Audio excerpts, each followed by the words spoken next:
What you want, when you want it, where you want it. This is The Mesh. What you want, when you want it, where you want it. This is The Mesh. Foot Candle Films. Film news and reviews from two guys who really like movies. This episode is brought to you by the Foot Candle Film Society. For a schedule of upcoming screenings and membership information, visit the Society's website at www.footcandle.org.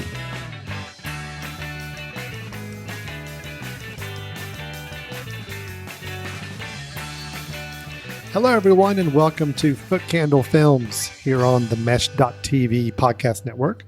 My name is Alan Jackson. I am one of the two founders and directors of the Foot Candle Film Society and Foot Candle Film Festival that you're going to meet on this podcast.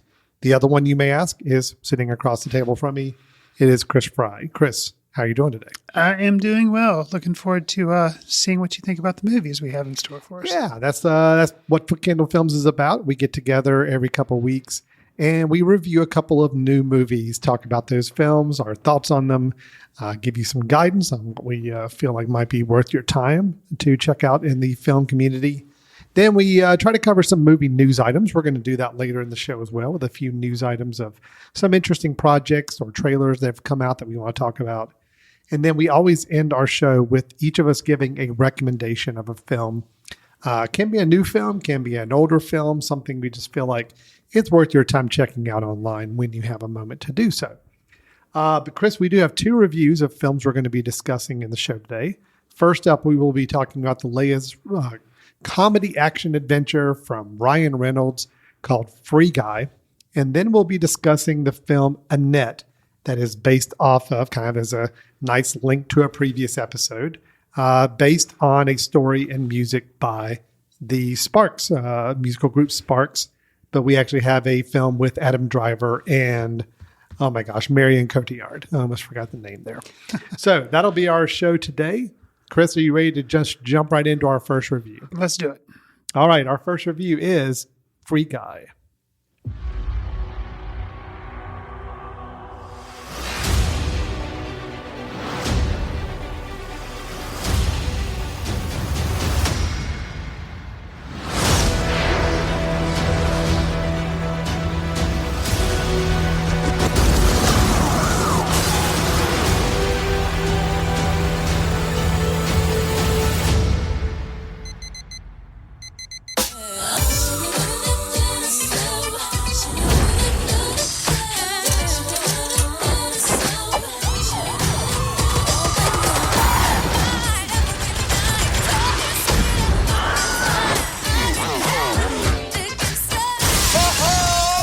Mondays, am I right, Joe? You said it, Guy. Yeah! Don't have a good day. Have a great day. Everybody down on the ground! Hey, bud, you ever think that there's got to be more? More than what? The stuff we do day after day. Being shot at? Run over? Taken hostage? Everybody down on the ground! Today's gonna be different. Hi. God, this isn't you. You don't do this, man. Maybe I do. Phew, this is scary. He's just resting. In pieces. That man is dead. He's so sleepy. But it's just a squeeze me.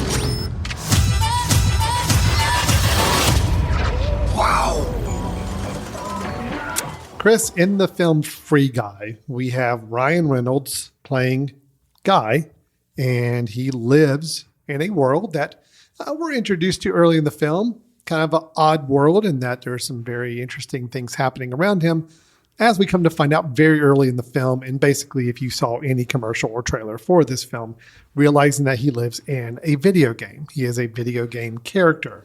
He's a bank teller. He discovers that he's what's called an NPC, which is a non-player character. And if you're familiar at all with video games, those are the characters that you interact with or are somehow around you as you're conducting your action as a live player, but they are not supposed to have their own personality and desires or willingness to grow and develop as a character. But this is a story about Guy becoming Free Guy in Free City, the game where he plays. Chris, I'll go ahead and say this. Ryan Reynolds, we'll talk about him in the review a little bit because obviously this movie has a lot to do with how you react to Ryan Reynolds as the lead character. But I will say this trailer for this film, this is a film that was supposed to have come out like over a year ago, I believe. Right. Quite a while. I remember these trailers in the movie theaters and on commercials for a long time. Was it actually scheduled prior to the pandemic and then it was delayed and that pushed it into the pandemic? So. Okay. I believe so, yes. Okay, wow. So it's been around for a while. And Gotcha. even on some commercials or online videos, Ryan Reynolds himself has made some interesting jokes about, seems like this movie's come out already. I didn't realize it was still coming out. That being said, the trailer's been around for a while. I remember seeing the trailer the first time it came out and thinking, not terribly interested. That was you couldn't see that, audience, but that was a shoulder shrug. Yeah, it was. It was a nice little shrug. And it was also one of those where if it had come out pre-pandemic, I would not have really made any effort to go see it. Not really had terribly much interest. As it stands, as you reminded me before our recording, this was my only third time back in a physical theater in the last basically year and a half. So was it worth the effort for me, Chris, to go to the theater to see Free Guy, in your opinion? Should this have been the third film I go back to see in person in the past year and a half? Or should I have waited to see it maybe when it came online? I'll have my opinions to share as well, but I want to hear yours first. So I guess, the response to that, I don't know where you stand specifically on the main star of the film, Ryan Reynolds. As your opinion or as your love or hate of Mr. Reynolds goes, probably so does your desire to go see this movie, and whether or not you will enjoy this movie. I think you could have easily probably, knowing Alan Jackson, the movie critic, I think you probably could have easily waited until this streamed on Netflix or before, somebody got a hold of it and put it up online. Or maybe if your kids are really dying to see it, you could, rent it for a couple of dollars and throw it up and just have some mindless entertainment. The thing I will say about the film, and I give credit to Ryan Reynolds, is it works because I feel like what does work about it, it works because of him. He is known for a certain amount or a certain kind of brand of like sarcastic humor, sometimes self-deprecating, breaking the fourth wall type humor. And this film is aware of that. It is PG-13. So, he's working within some confines there.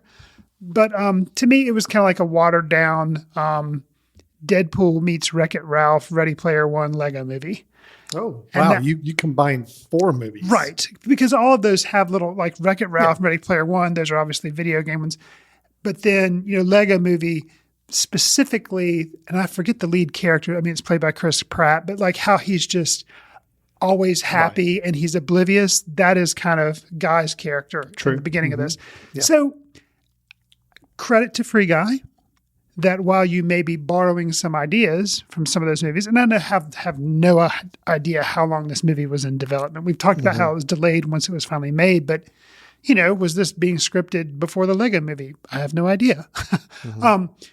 But all that being said, Ryan Reynolds is in it, but it's not a sequel. And in these day and age, to not be part of a franchise or something, to come up with something somewhat original, you're kind of taking a chance.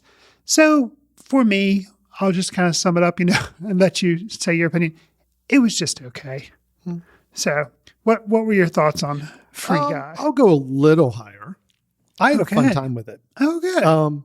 Good. Maybe it was the fact that I was just happy to be in the theater again. I don't know.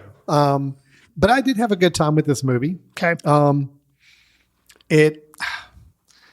Let me kind of back up. I'm going to swap my hats here. Sure. I've got my Alan as somebody who just enjoys movies and likes to be entertained in a movie. Okay. I had a good time with it. I thought it was fun. I thought the premise was interesting. I thought the premise actually had some level of merit. I mean, you think about a film like this, and I think somebody who maybe isn't as familiar with computers and gaming and technology may think it's a very kind of abstract idea of a film. Gotcha.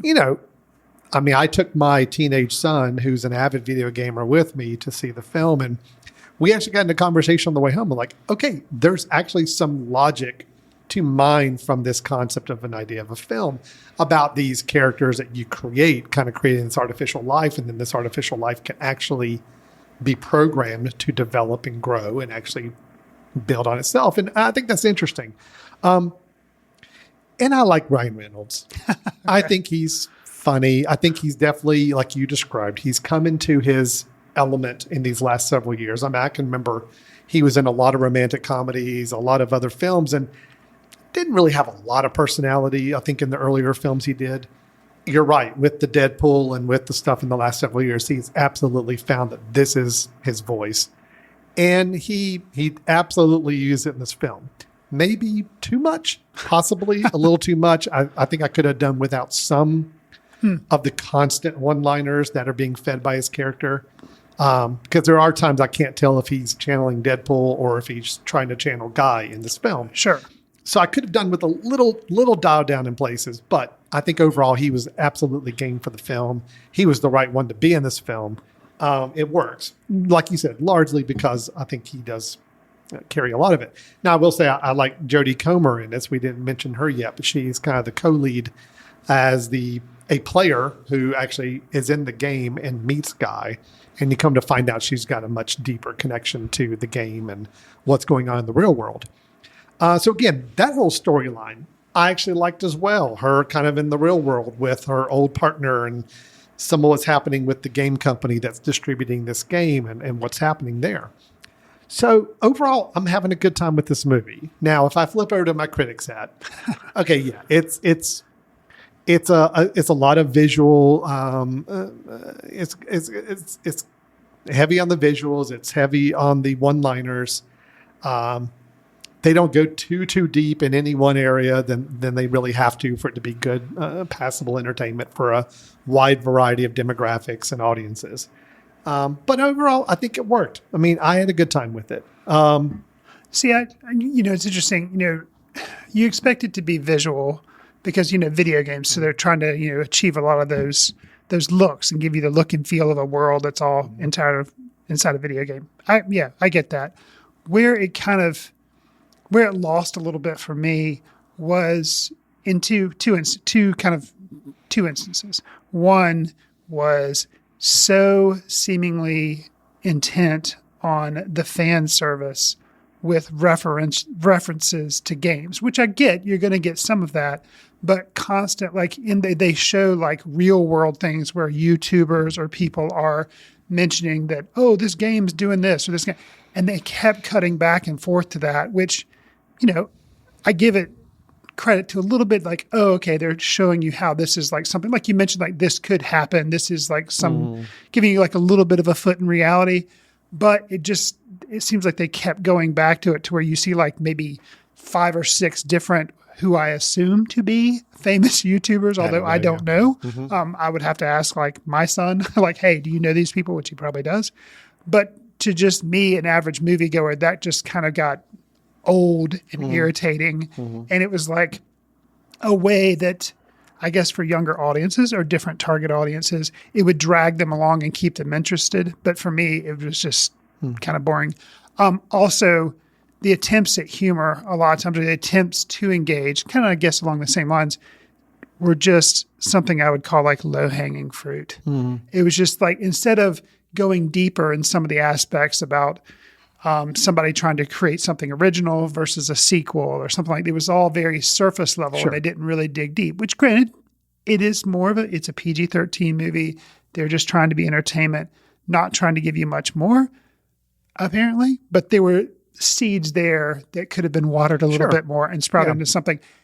And kind of where I'm talking about too, which I won't give anything away for people that haven't seen this movie, although apparently it's done well enough that they're already talking about a sequel, which that kind of goes against some of the stuff that's trotted out in the movie as far as like original content versus sequel. But There is a battle sequence, and towards the end, where Guy is up against this formidable foe, I will say, and the film wasn't content to rely on one pop culture reference that helps him rally against a bad guy, but it throws two out there. Yeah. Now, the first one, you could technically say maybe three references that were all kind of pop. The first one, I was like, okay, that's clever. And then the second one, I'm pretty sure it was the second one. I'm like, okay. And then the third one, which I was just like, okay, just enough. Like you can't, it was like they were really trying to get the crowd all rallied around and like start cheering with each individual reference. And I'm only coming up with two, but I'll talk with you afterwards. I don't want to spoil it for people because I had fun with those. I thought they were fun. Yes, they were a little predictable. Yes, they were a little ham-fisted the way they were handled, but I still had a good time with it. I will say this: as much as I rail against films that spend the whole last third act of the film basically in a CGI mishmash action sequence, and I get so overwhelmed and frustrated by them. Sure. This one, for being a movie in a video game with video game mechanics all around it, I actually thought, it never got so overwhelming and so full of eye candy that it annoyed me. So I found it to actually be more digestible than I would have expected for it to be this computer generated world that they live in and where anything's possible and anything could happen. I didn't feel like they went too overboard with it, where it still kept it comprehensible, kept it entertaining and relatively straightforward. So you mentioned Ryan Reynolds and Jodie Comer both, and I'd forgotten to mention her. And I was not aware of her really from anything else, but she was good, especially how she played she did play an in-video game person, avatar type person, but then she played a real-world person as well, and kind of the differences between the two, what she was able to do. She's, for people not aware, she's mainly known from the TV show Killing Eve, where she's very, very good. Okay. So this is actually the first movie I can think of seeing her in, but she's very good from that TV show. So something else that I knew going into the movie, that Taika Waititi was in the film, and I was disappointed. Yeah, I felt like he was, with what I feel like he was probably given to do in the script is just playing this mustache twirling evil bad guy who, he does play him as a little bit of a clown too. Like you always think he's kind of an oaf. But I just, knowing who Taika Waititi is and the other projects he's been involved with and how funny he can be, I just felt like they might as well just given that to some random person. No, I thought his part was really, I was really disappointed because I like him. I was kind of I knew he was in the film, was looking forward to seeing him in the film. And I just felt like all of his parts were just very, very predictable. The lines were not really that funny. He wasn't really given a lot to work with parts wise there. So it was a disappointment. That is the one thing I would say was kind of I was let down by, not as happy with. You mentioned that, yes, of course, they're talking about sequels to this film. I will give the film credit. The film seems on the onset to be pretty satisfied with saying this is a one and done story. Yes. Which I liked. It ended. Yes, my son and I sat through some of the credits to make sure there wasn't anything at the end. I was kind of happy to say, oh, there's not. Okay, good. So they're not like setting up this big sequel. They're not setting up this other thing. Now that's fine. If a film makes money and they want to make another one, I'm okay with that. But I like the fact that they went into this film saying, nope, you know what? We got it. We end on a good, positive ending note. The story's over. We're done. And the film works to that. I was so worried that it was going to end on some sort of, but then this happens and now it's going to leave it open for some other future. And I didn't want that. Sure. So I was happy with that. Yes, they're going to make a sequel. That's fine. More power to them. But I like the one and doneness of the film itself. So. Well, and actually, there's a chance, because I always like to give people the benefit of the doubt, that in a sequel, now that kind of the rules are established and the characters are established, maybe they will kind of drill down. And it'd actually be interesting to see, it is a sequel, but in this original movie, they kind of rail against sequels and how the challenge to create something unique and new as opposed to just relying on sequels. So in a sequel film, it'd be interesting to see if they kind of not break the fourth wall necessarily, but kind of don't mention that and kind of like grapple with that. That could make me like the sequel possibly better than this original. So, just a couple other quick call outs I'll give. Lil Ray Howery as his friend Buddy, Guy's friend Buddy, I thought was really fun and good. He plays like the police officer that's with him in the security bank guard at that the he bank works at. where Guy works. And also you had Joe Keery from Stranger Things, that you may know him. What is the person he plays in Stranger Things? What is his name? Oh, man. Yeah, he's like got the great hair. And He's the one that all the girl, like he works at the ice cream shop. I cannot remember his I don't name. remember name either. Dang. Anyway, Joe Keery plays Keys, who, as I mentioned, is another one of the programmers who has a past history with Jodie Comer's character Millie, and you followed the two of them a lot more in the real world, kind of with a side plot of what's going on. Steve is his name in Stranger Things. Yeah. I thought he was really good too. So again, all the actors, with the exception of Taika Waititi's part, I thought were really good and kind of into this and were giving it their all. Seemed to be enjoying the world they were in and playing with. There's some sweetness to the film. I think there's some nice moments towards the end. I thought I thought it was a good movie. If anything, I said to say just more the pedestrian surface level directing that I think was going on in the film. And it is directed by Sean Levy, which, Sean Levy has directed a lot of comedies, a lot of films over the years.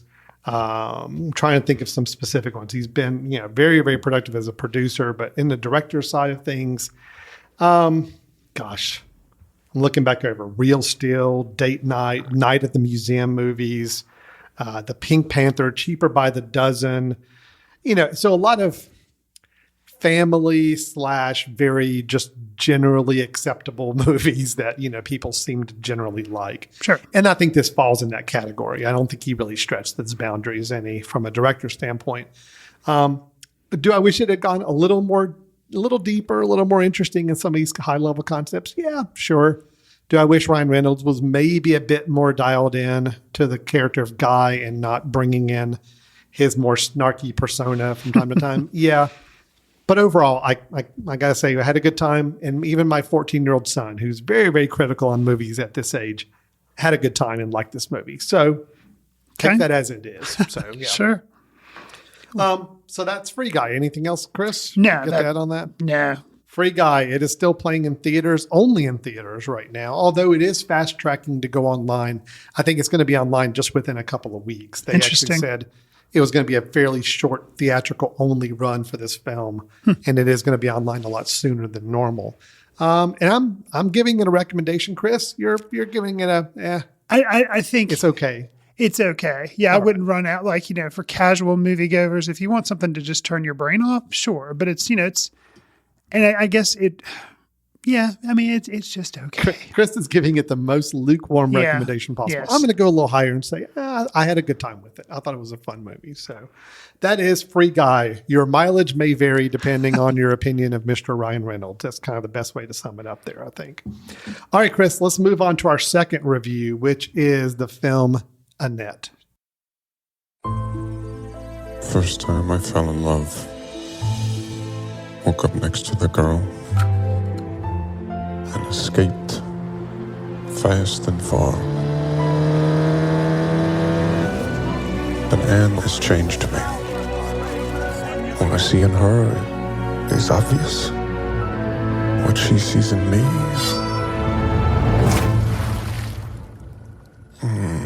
it's a little more puzzling. 1, 2, 3, 4.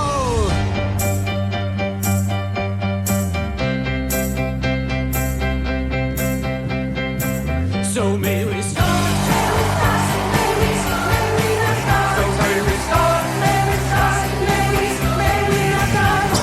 There she is. This is my baby. Excuse me a minute.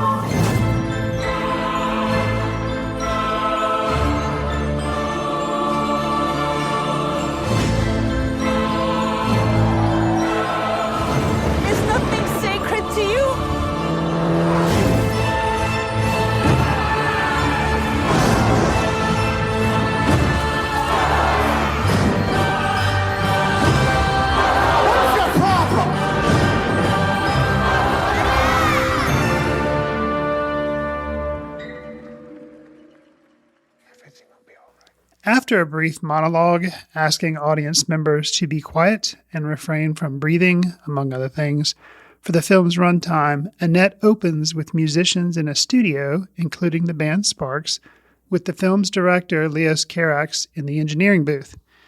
Carax asks into a studio microphone, "So, may we start?"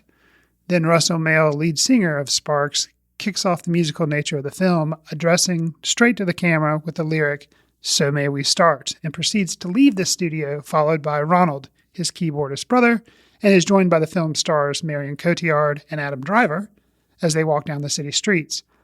With this ambitious beginning, how did the rest of the film, one that details the tumultuous relationship between Driver's edgy comedian Henry McHenry and Cotillard's opera star Anne Defranu and their daughter Annette, work for you, Alan?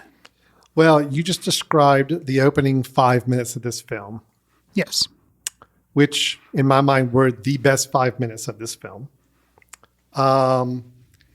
I wish the rest of the film could have lived up to the really, really great opening it started with. This is a film that is interesting. It is, I think, worth a watch. I'm going to say I think it's worth watching, but I wish it just lived up to more of what I feel like the talent and the story deserved. And otherwise, I felt like we had a great opening, and I will say a great closing minutes to the film.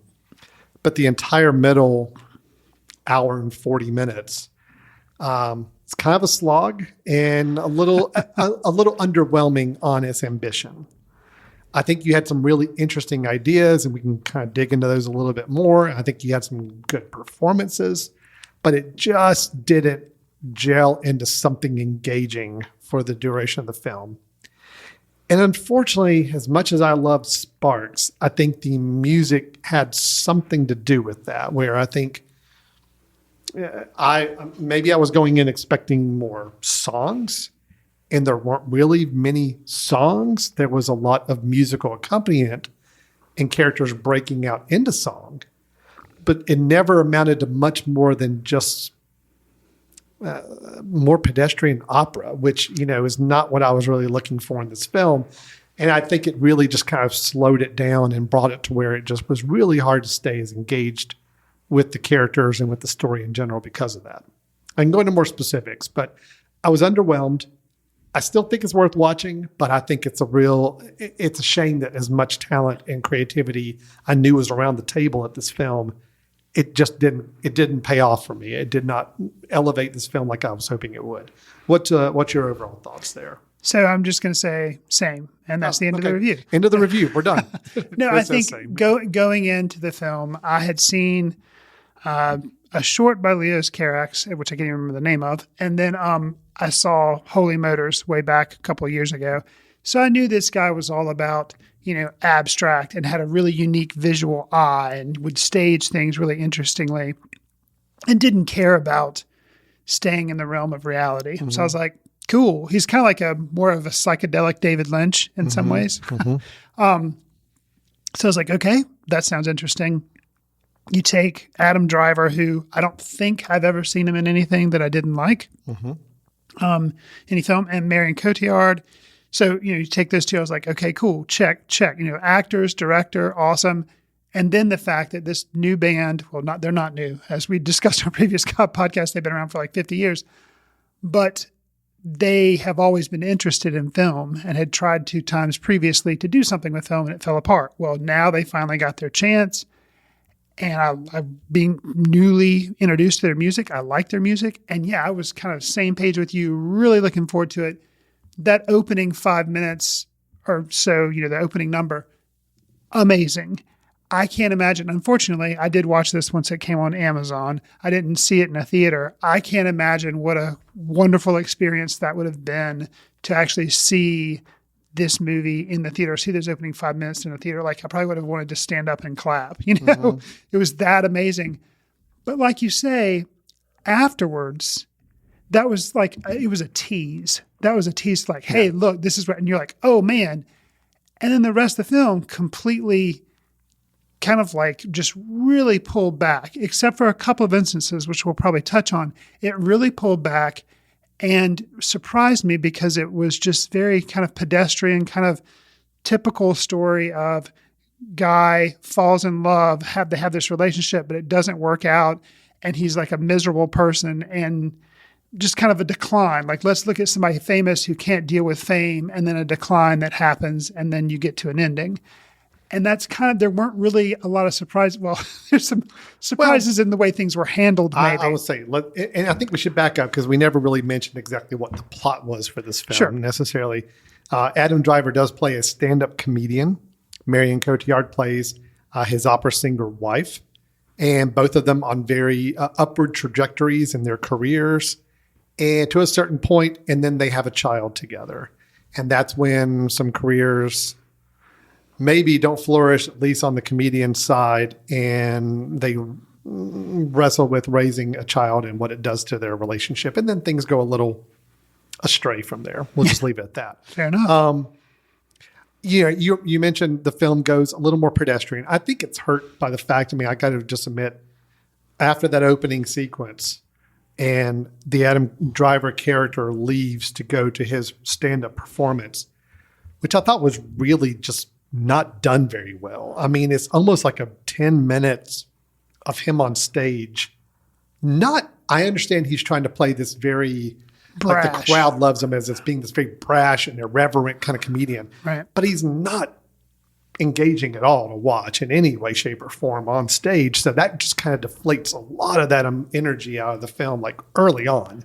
And it never really picks it back up. Because he's not doing anything interesting other than just kind of shouting. So you can't see like why people would get something out of it. And the stuff that if he's supposed to be a comedian, it's not being particularly funny either. Well, so you're like, what's the thing happening is, if you need us to buy into him as a character and his career, we have to believe why the audience is so enthralled by him.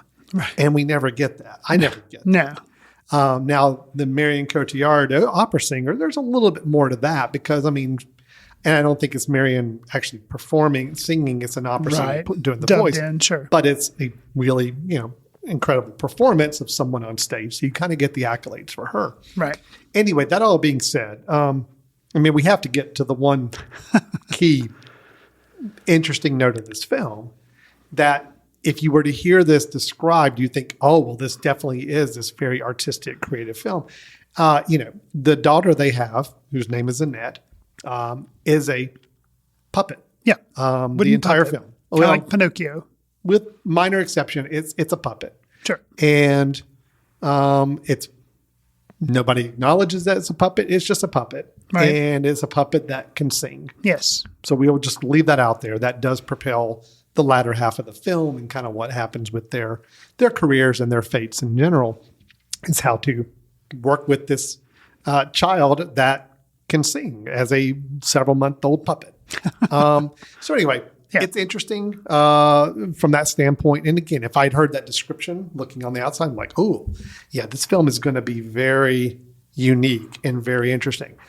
The problem is for me is that outside of that element, it doesn't really do as much with it, and it doesn't have as much to say about it as I thought it would for the duration of the runtime.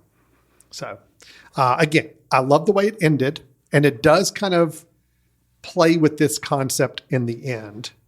And it does open up some interesting questions and discussions, I think, at the end of the film. But I felt like we just wasted an hour and a half of our time kind of getting to that point and doing something interesting with it. So that being said, let me get a couple positives out of the way, though. Okay. And I want to hear some more from you. I thought the acting was all good. Yeah. Adam Driver, I'm with you. I like everything Adam Driver does. Probably my least favorite role of his. Something interesting. Mm-hmm. I like Adam Driver, and I agree. I'm on the same page. I think the acting in the film was good. But something, and maybe it was him trying to play, and the character in the film that he plays, Henry McHenry, he's obviously kind of very moody. He's always very interior in his head and seemingly never really happy. Yeah. And it distracted me at first during that opening number, which I love. Everybody else, like Marion Cotillard, is like smiling, and the Sparks brothers behind them when they're singing, like they seem like they are just having the time of their life. And Adam Driver doesn't. And there again, maybe it's because I think he's already getting trying in his to get head the character, in the because character. even at the end of that opening song, he walks away. All of the singers are like, "Bye, Henry. Have a great he show." doesn't. And his name is Henry. And Right. they don't call him Adam. They don't call him. Right. It's Henry. Right. So I almost get the impression of he was being Henry during the song as well, which I'm okay with. I just felt like in general, I was hoping he could do more with the part, Sure. and I don't really feel like he did. Marion Cotillard I thought was great. I will say Simon Helberg as her accompanist, who eventually becomes a conductor. Right. Very good. Yeah. I've only known him from The Big Bang Theory, and I think he was in a Coen Brothers movie once. But otherwise, not much else I know him from, but he was really, really good in that role. I would agree. He was good. And actually some of the enthusiasm and stuff that he brought, I kind of thought, and now there again, the more I will say, this film, even though I wasn't as high on it as I wanted to be, I wanted to like it a lot more. It has stuck with me just thinking about some of the things in it. And because it's such a thinking person's movie, I guess you could say, now sitting here talking about it and me calling out Adam Driver's or his character and how his character in the film and how he portrayed that character, and what you said about how, like, even in the opening minutes, they call him Henry McHenry. So he's already in that role, even though seemingly they were breaking the fourth wall, but yet they weren't because they referred to him by their names. Maybe that's actually kind of an interesting point, is that he played him that way on purpose. That character is that way on purpose because as the audience, we're supposed to look and see, you know what? This Henry McHenry character, there is nothing to him. He is nothing special. And I don't know, something about that. Instead of like glamorizing everybody who's famous and glamorizing everything, it's just like, no, he's just a regular person. Could be. And something It's about, possible. yeah. But again, the film doesn't do enough with that. Sure. I think that's the problem that we're dealing with, is that regardless of how his character is meant to be seen, the film itself doesn't seem to really know how to handle that. And I mean, yes, there are 3 to 4 moments of this film that I could pick out and say, those are great moments or scenes or events that happen. And then the rest of it's just kind of a blur. And that's a shame, because a film like this with this much talent around it should have more than just 2 or 3 moments that I want to call out and see again. It should work as a film, and it just doesn't, to me, work as a complete film. So some of the moments, I think we both talked about the opening musical number that we both like. You mentioned Simon Helberg's performance, and specifically, he's a composer, and then he's a conductor or an accompanist. Yeah. Mm-hmm. And I think we've talked off mic about how one of the things we appreciated was he would be in the process of trying to conduct, and he would be singing and kind of talking to the audience, and they'd be like, hold on a second. And then he would turn around and like conduct. Well, and he would broke turn the back fourth around. wall, which unfortunately was one of the only times that happened, which again, it's like, okay, if you're going to make the conceit being that this film is kind of blurring the line between acting or talking to an audience, and an audience is present at all times, the film just doesn't do enough of that. That one moment you mentioned is wonderful. I've actually gone back and watched that scene because I love it. But it's just a scene. That's the thing. It's not a film. It's a couple of scenes that really work well.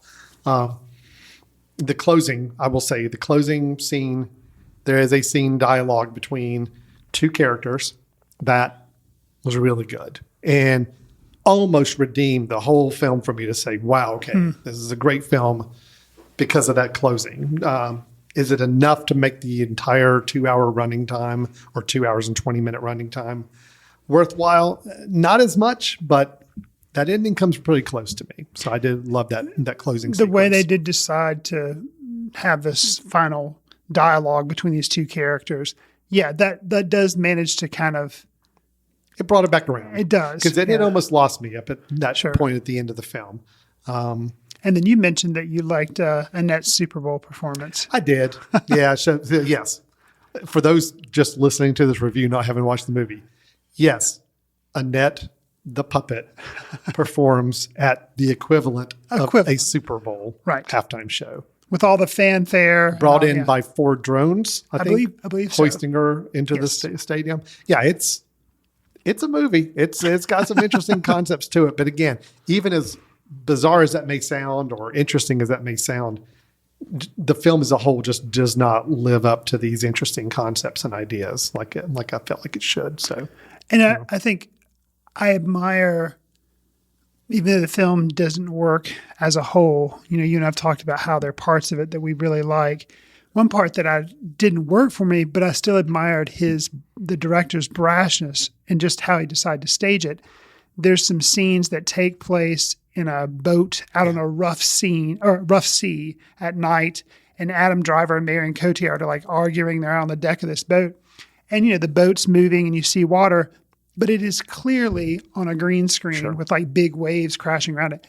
And that's just embraced. It's like, yep, this is how this is. Yeah, there's no effort to try to break, create any sense of reality from it. Right. So, and I kind of admire that just putting that out there. Again, moments like that work. It's just, it's a 2.5 hour movie story that is just moments of really interesting brilliance, couched by just a lot of very pedestrian.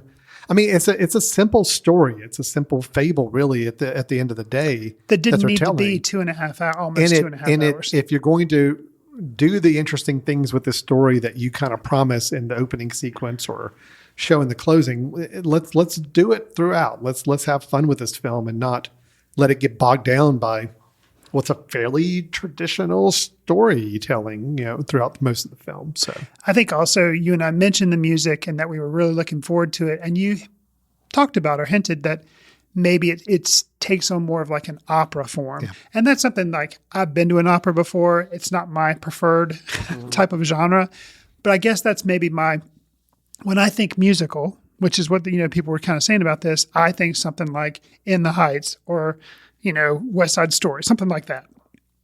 And this took on more after that opening song. You're right. This took on more of like an opera thing where dialogue is sung, but not as really a song. It's just kind of lilted along and sung. And so that kind of just left me cold. And it was also inconsistent too. I mean, it's like you'd have some moments where just in the middle of a conversation, a character would just sing a line and then but there wasn't really any reason for it. It's like, okay, so why was this portion sung and other parts weren't? And I don't know. And then even the singing portions is nothing musically interesting about what they're doing. Really, they're two songs, like true songs. And and they're both really good. But that's about it. I mean, the rest of it is just more orchestral weaving in dialogue into musical elements. So overall, a disappointment. I'm still going to say it's worth a watch, I think, for people who have listened to this review and said, you know what, there's enough here they're talking about that's interesting to me. Okay, yeah, I think it is on Amazon Prime. If you are an Amazon Prime member, you don't pay a dime for this. You get to see it for free. It is worth watching. It is long. It doesn't do as much with, I think, what's on the table to work with in this film. Overall, was a disappointment for me, but somebody coming in with no expectations or not knowing anything about the talent involved may walk away with something more than we did. And the thing that I also am,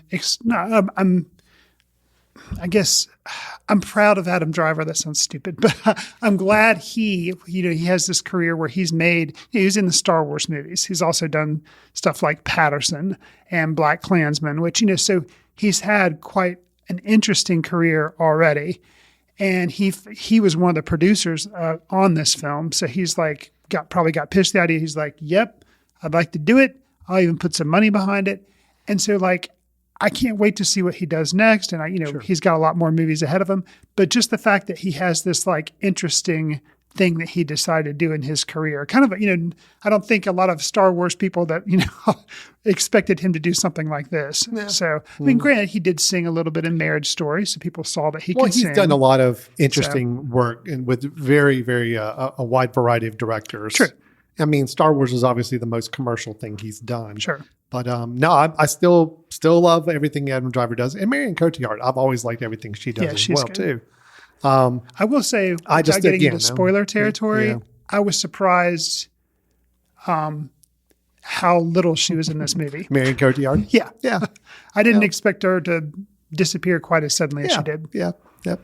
Just leave it at that. We'll just leave it at that. So that is Annette. It is on Amazon Prime. It's it's played at some select theaters. I think in some bigger markets, but most people are seeing it on Amazon Prime. That's really the way you can see it Leos right Carax now. did win Best Director at the Cannes Film Festival for it. So He there's did. that. Very, very true. We didn't even really talk about from the directorial standpoint as much, but I think everything we've talked about, concern of some of the lack of originality and some of the lack of cohesiveness throughout the film, may kind of rest with him to some degree. I think the screenplay, the story's good. I just don't think it was told in a very interesting way. We'll tell it that way. All right. So that is Annette. Again, Amazon Prime. It is available to watch if you're a Prime member right now. All right, Chris, let's take a quick little break. When we come back, we've got a couple of news items. We're going to talk about a new trailer that was released for a film that we want to dissect a bit. And then we're going to wrap up the show with our recommendations for the episode. So a lot more to come still on Foot Candle Films here on the Mesh.tv podcast network. Stay tuned. We'll be right back. This podcast is sponsored by Jackson Creative, a custom communication agency located in downtown Hickory, North Carolina, specializing in online content creation. To learn more, visit thejacksoncreative.com. Jackson Creative, we tell your story.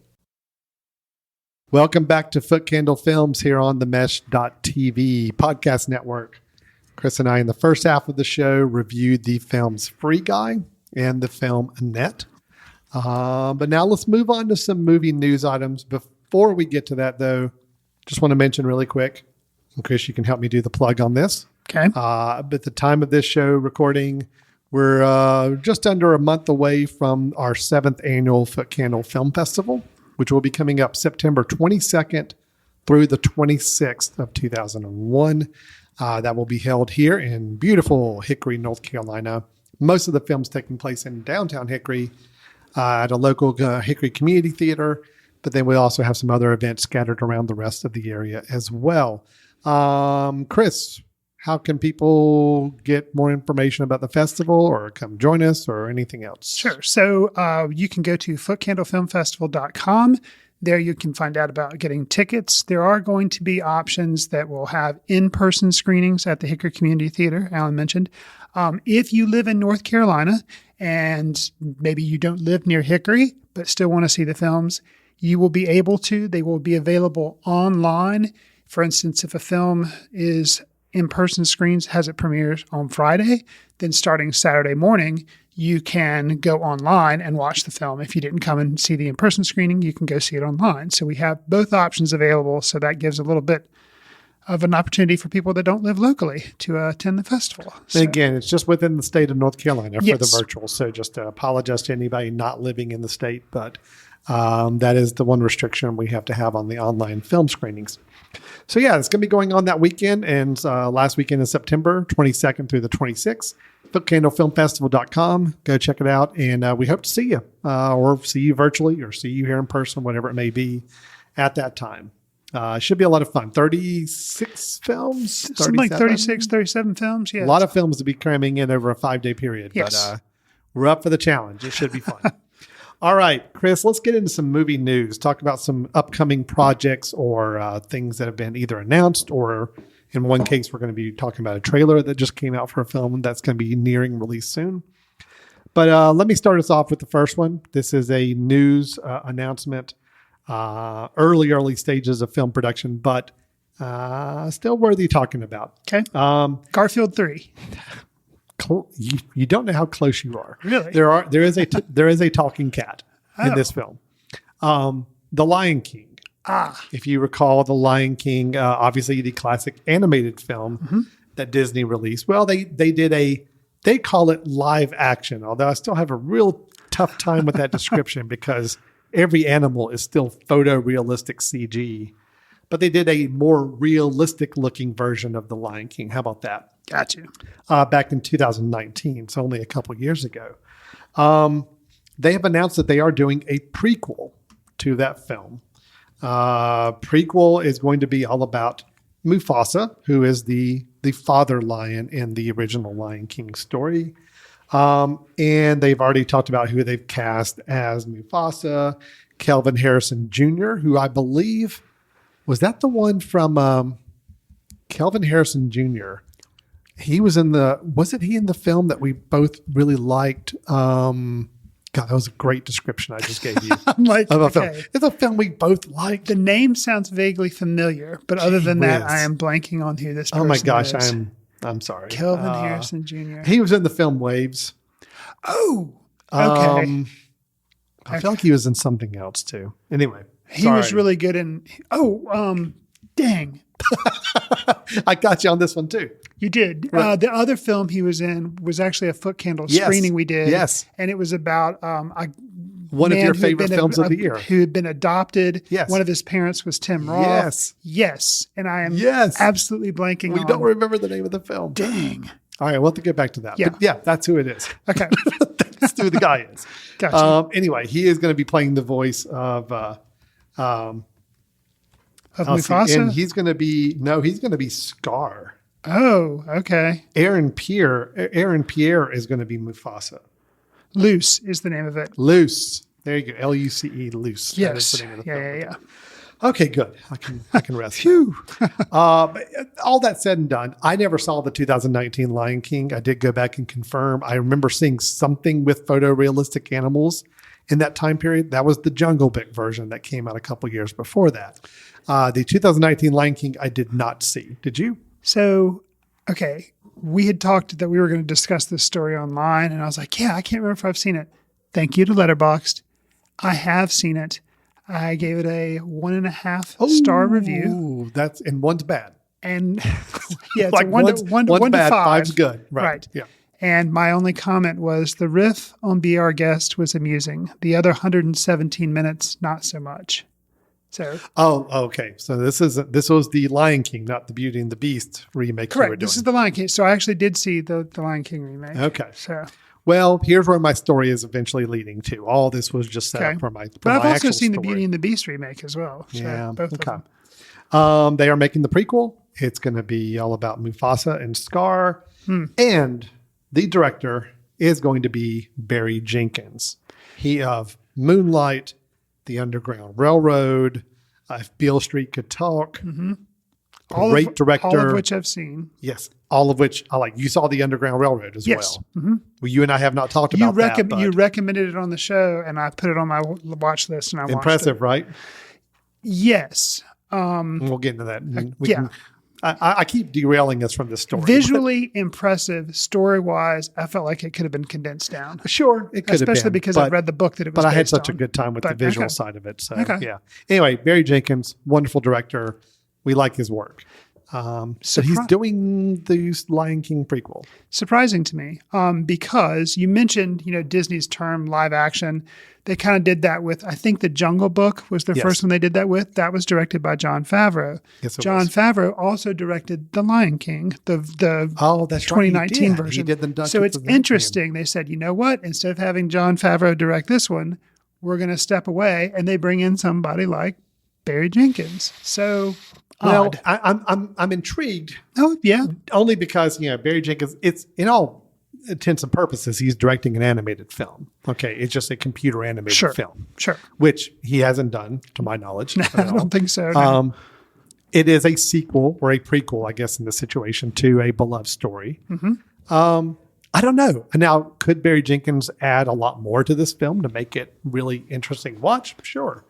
Could it be just a simple Disney cash grab? Yes, it could be. I don't know. But I'm anxious to see what this looks like when it comes out. I would not have been interested at all in another Lion King movie, especially after I gave the live action, 2019 version a shot and didn't think it was good.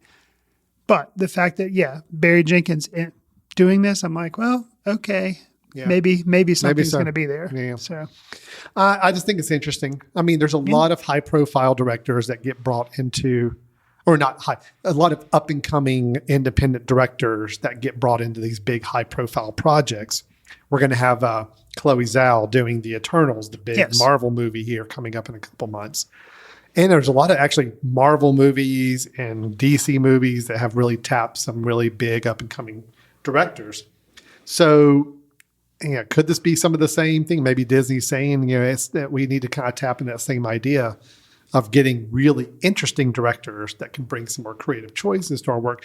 Because maybe they looked at it and said, The Lion King did okay for us, but we expected it to be bigger. Because I think that's the biggest takeaway is that, it was big, but it wasn't as big as I think Disney was hoping. And maybe they're realizing that people need a little bit more, something of more interest to make the film really stand apart. And maybe Barry Jenkins is the key. I don't know. Maybe. We'll see. Anyway, interesting news. I will admit when I read that, I was kind of did a double take. I'm like, really? Okay. All right. That's not what I expected for his next project, but so be it. Chris, Yes. Speaking of upcoming projects, you've got a trailer that you want me to see, I believe. Yes. Kristen Stewart is going to be portraying Princess Diana, Diana Spencer. And in the new film, Spencer, by director Pablo Larraín. So, Pablo Larraín, I know, did the film Jackie. Yes. That we showed here at our Foot Candle film screening several years ago. Yes. It was one of our most popular screenings we had at the time, attendance-wise. And I really liked the film. I liked it quite a bit. I remember us reviewing it, and I was really impressed with it. Mm-hmm. So he's doing a similar treatment with Princess Diana. Yes. Yes. Okay. So let's hear a little bit watch of the the trailer. Yeah. All right, let's watch the trailer, and then we'll talk about it afterwards.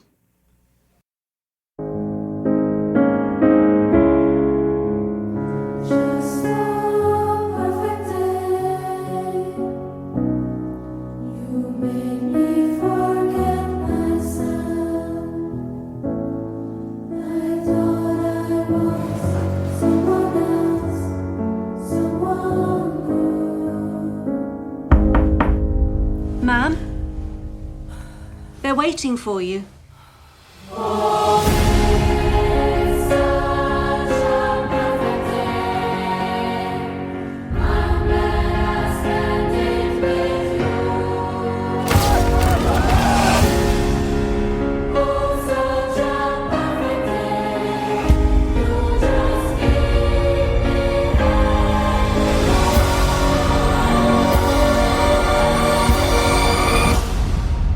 They know everything. They don't. So, Alan, obviously, if I brought this to the table as a news item, I guess we could have considered it kind of a trailer tapas segment. Mm-hmm. But I don't consider this a tapas, like a little thing. I consider this like a huge main course because of the pedigree behind the film, both the director, the actress, and I thought the trailer was amazing. What did you think? I really liked the trailer as well.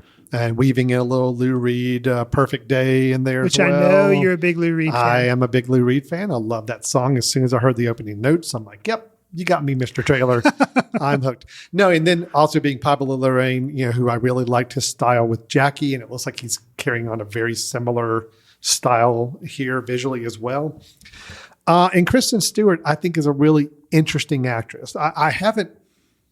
I'll be honest, I don't think I've really seen anything where she has just completely won me over as an actress, but she's come really close in a lot of places. And I love the choices she's making as an actress in recent years, working with some really a nice variety of directors as well.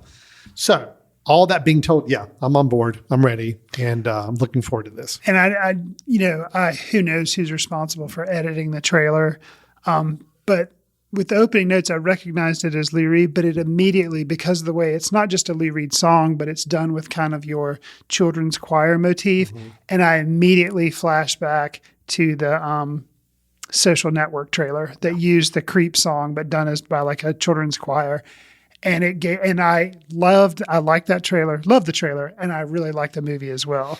And so this, here we go, expectations, they're soaring. Yeah, I know. But this trailer I thought was just spot on. It did exactly what a trailer is supposed to do. Establish a mood. It doesn't give you a whole lot of stuff behind the scenes. Give you enough information to know what the film's going to be like and what it's covering, but without sharing anything that makes you think you know the film before you see it. And one of the things that also excites me is the fact that this film is going to be coming out in the November-December timeframe. Mm. So when you have stars, subject matter, and director that seems like a prestige type Oscar type grab, but then they're pushing it at this time. You're like, okay, so you really think it's got a chance, So Well, it kind of makes me think like, okay, this could be really good. And just like I did read up about this film before, I at least had read about it, hadn't seen Gotcha. the trailer yet. I know that the film is really meant to cover a very limited period of time in Diana Spencer's life. Got you. And I think it was in the later days of her life as the marriage with Prince Charles is on the decline. Yeah. There's a lot more paparazzi and rumors and other things floating. I think it's dealing with all of that time period, which I like as well. You and I have talked that we don't really always like when biographies try to cram everything in. Sure. And with Jackie, it was very much the same way. It was. He focused on just telling the story of Jackie Onassis in those several month period around her husband's assassination. And I think we're looking at a very similar storytelling here. And we've talked about how Pablo Larraín has a very specific visual style and he's very good at that. And he picks an actress like Natalie Portman for Jackie, who just became that person, was really convincing. And with Kristen Stewart, it looks like he's done that again. And the fact that he chose Kristen Stewart, it's like, I believe in this person. It's going to play this role. And just like everybody knows who Jackie Onassis was, everybody knows, And it's like Princess Diana. It's one of those faces. And it's like, that's a lot to take on. But I feel like from what you can tell in the trailer, Kristen Stewart knocked it out of the park. Yeah, I agree. No, I'm really looking forward to that. That's great. Release date on that was, you said, November? I think so. I can't remember, but it's definitely an Oscar season. So. All right. Well, let me cap us off on the news side with a project that is still early phases, so we don't have trailer or even release date for it. But I'm interested in this project, but I'm also interested in what this project has to say about a bigger studio assortment of films coming up soon. Okay. So there's a film coming up that's going to be made called Raymond and Ray. Raymond and Ray. Yes. Okay. It is going to be an Apple original film, meaning it's going to come directly to Apple TV. So is it the character from Everybody Loves Raymond and Ray Charles? And like they have several. That was like my understanding of the sitcom? first draft. Awesome. But then they changed it and they got rid of that conceit, but they left the name Raymond and Ray. Okay. It is about two brothers, actually half brothers, two half brothers who have lived in the shadow of a terrible father, but somehow they still each have a sense of humor. And with his funeral, it's a chance for them to reinvent themselves. The tagline I'm reading says, this is courtesy of Deadline, says there's anger, there's pain, there's folly, there might be love, and there's definitely grave digging. So already, it's fine. It's a nice, interesting premise of a film. But where the film gets me is the two lead actors they have playing Raymond and Ray. That would be a Mr. Ewan McGregor and a Mr. Ethan Hawke playing two half brothers. Totally digging it. I can absolutely see that. And playing them as two people that sounds like have had a lot of hangups with a very, very horrible father that they grew up with. Now kind of coming to terms with his passing and how they reinvent themselves as adults. I think there's something interesting here. Yeah, so I'm excited about this.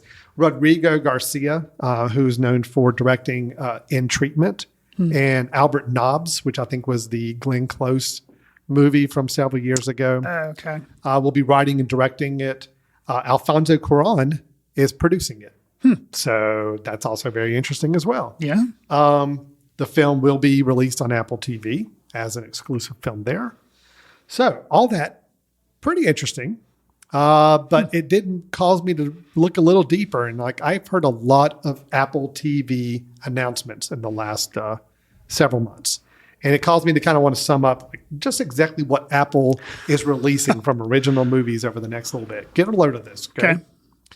We've got, there's the film, let's see, Martin Scorsese's got a film coming out, Killers of the Flower Moon, with Leonardo DiCaprio and Robert De Niro. I knew that was coming out, was not aware that was an Apple TV Plus film. It is. Okay. The new Tom Hanks movie that's going to be coming out in a few months called Finch is, I think it's a science fiction movie. It's actually an Apple TV original movie. Man, that one have not heard of. This is the first time. Mahershala Ali and Naomi Harris starring in a movie called Swan Song. Will be an Apple TV movie. You have heard of this one, the Joel Coen's movie, The Tragedy of Macbeth, starring Denzel Washington and Frances McDormand. Okay. Let's see. There's a movie starring and produced by Julianne Moore. I don't think it has a name yet. An upcoming young adult adaptation of The Skies Everywhere. So, all that being said, these are all Apple TV original films, all coming out over the next year, let's say. Plus, you had Coda, which is already online now. So, I'll tell you, I mean, we kind of talked about this early on where Apple TV, I think, was going to really go after the more prestigious, more high caliber film. It wasn't going to be about quantity. It was going to be about quality. And I think this description shows you that's where they seem to be focused on right now. So, right. Whereas Netflix, they've did a horror trilogy that came out. It's like called Fear Street. And they did like all 3 films. They released them, I think, one after each other, like one a week or so. And yeah, it seems like Apple TV Plus's thing is much more like, okay, we're going after the prestige. Yeah, we're going to go after the bigger projects, the bigger names and all. So very interesting. I will just say that. It's very interesting. I love the idea of Raymond and Ray. I love the 2 actors involved with Alfonso Cuarón producing it, maybe not directing it, but at least producing it. There's got some caliber there, some artistry involved, hopefully. And then the whole slate of Apple TV films coming up. It's just really exciting to see. So I'm very curious to see how this service keeps building out. And that is our news items for this episode. Again, Spencer, the trailer, we talked about that. Raymond and Ray on Apple TV. And then I also mentioned the Lion King prequel directed by Mr. Barry Jenkins coming up. All right, Chris. Well, now we're at the end of the show. This is where you and I both give a recommendation of a film that we think is worth checking out. Maybe somebody has missed. Maybe they just need to go back and revisit. Or maybe it's a brand new film that we got to catch up with. Why don't you go first? What have you got to recommend for us this week? So I'm going to recommend a film you just mentioned, Coda, that is on Apple TV Plus. And CODA is standing for Child of Deaf Adults. And that's because in this film, Ruby is the only one in her family who is hearing. The other members of her family, her mom, her dad, her brother, are all deaf. And the family has a fishing business and it gets threatened. And then Ruby finds herself kind of torn between pursuing a love of music or, staying with her parents and helping them with the family business. So the film came out, it just recently came out on Apple TV Plus, but it was picked up at Sundance, where I believe it won like an audience award at Sundance, and Apple TV Plus picked it up. And they released it recently, and I really, really liked it. The story sounds I've seen a lot of critics kind of say, yeah, it's your typical kind of, Sundancey thing where it's kind of quirky. It has some comedic elements. What makes it unique is the focus that 3 out of the 4 main people in the movie, they are deaf. And so there's a lot of signing and they, put the words along the bottom for people to be able to tell what they're saying.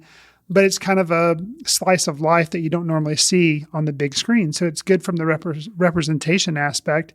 And it's a kind of heartwarming family drama. And I was surprised that, yes, it does do some things that people could consider cheesy, but all put together, the film on its merits alone, it kind of makes you say, you know what, I don't care. It was just a nice film. So that is Coda, directed by Cyan Heder, which I was not familiar with her work. And so this is her first film that I've actually seen. But all right, it's good. On Apple TV. So, and the one actress that you may recognize, she plays the mom, is Marlee Maitland. Yeah. You may recognize her because she's been around for a long time. And I believe she won an Academy Award for Children of a Lesser God. So correct. You'll recognize her as you're like, oh yes, I recognize her as an actress who's deaf. But it was a pleasant surprise. So that's good. Coda. All right, Coda on Apple TV Plus, if you are a subscriber to that. All right, well, my recommendation of a film, I'm going to go back a little ways. Chris, it's getting close to football season. It is. College football, more specifically, and high school football, kind of getting into that fall time. And I'm more of a basketball guy, but I am a sucker for really good sports movies and something about football. I don't know what it is, but good football movies always kind of get me.